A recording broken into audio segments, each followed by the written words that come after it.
I'm speaking on behalf of my parents.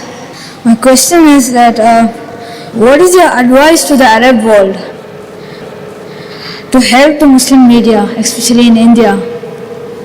The question posed by the young brother asked on behalf of the parent that what is my advice to the Arab world as far as helping Muslims, in particular in India, is concerned.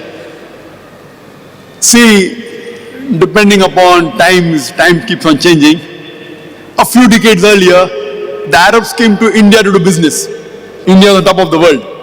And MashaAllah, many of us Indians, when they give Zakaat, it even helped many of the Arabs in the country.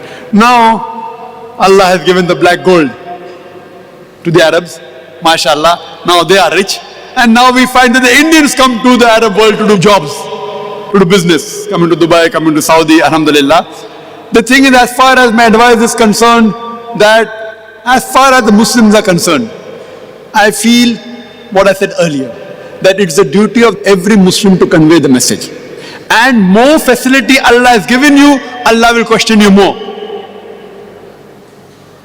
On the day of judgment will be asked, the wealth Allah gave you, what have you done with it? So my advice is, the more facility Allah has given you, Allah has made you the torch bearers, has given you the black gold. So you have to utilize this for the spread of Islam.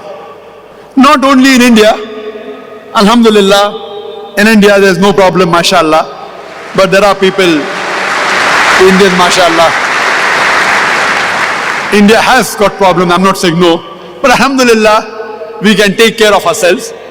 There are people who do require, there are orphans in India, orphans are living in other parts of the world, and people are supporting them, Alhamdulillah, there's no problem at all. But generally, as a general answer, as far as the Arabs are concerned, because Allah has given the black gold, they should see to it that they spread the message of truth. Personally, I know many Arabs, with their pocket money, they can open 5 to 10 channels with their pocket money. 5 to 10 channels. Allah has given them the wealth. So surely my request to them is that they utilize the ni'mah Allah has given for the good things, for the spread of the deen, so that it will benefit them in the akhirah. It will not benefit Islam. Islam doesn't require you and me. It is for their own benefit. Allah says in the Quran, Allah does not require you, but you require Allah subhanahu wa ta'ala. So surely on the day of judgment, it will help them to enter Jannah. The next question.